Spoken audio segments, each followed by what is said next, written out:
ഈ പ്രായമുള്ള ആൾക്കാരൊക്കെ ഈ അകത്തോട്ട് ക്ലീൻ ചെയ്യാൻ വേണ്ടി ഒരു സാധനം ഇട്ടിട്ട് ഒരു സൗണ്ട് ഉണ്ടാക്കും. അത് കണ്ട പിന്നെയാണ് ഞാൻ ചെയ്യാതെ വന്നത്. ഈ മാർക്കറ്റില് പണ്ട് അവൈലബിൾ ആയിട്ടുള്ള സ്റ്റീലിന്റെ ഒരു സാധനമുണ്ട്, അത് വെച്ചിട്ട് ഇങ്ങനെ വലിച്ച് നാവ് പുറത്തേക്ക് എടുക്കുന്ന പോലെയാ. അങ്ങനെ ചെയ്ത് കഴിഞ്ഞാൽ നാവിന്റെ ടേസ്റ്റ് ബഡ്സ് ഒക്കെ പോവും. അങ്ങനെയല്ല ചെയ്യണ്ടേ, നമ്മുടെ നോർമൽ ബ്രഷ് വെച്ചിട്ട് തന്നെ ചെയ്താൽ മതി. അതാണ് ഏറ്റവും സേഫ്. അതെ അതെ അതെ അതെ, അത് ശരിയാണ്.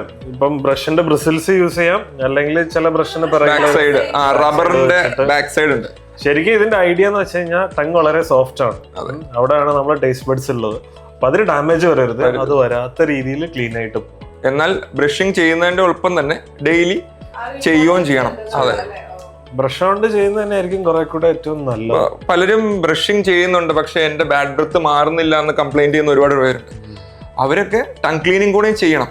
ടങ്കില് ഈ പറയുന്ന പോലെ നല്ല രീതിയിൽ ബാക്ടീരിയാസ് ഉണ്ട്, ഫുഡ് ഡെബ്രി ഉണ്ട്. അതും കൂടി ക്ലീൻ ആയാലാണ് ആ ഒരു പ്രശ്നം മാറത്തുള്ളൂ.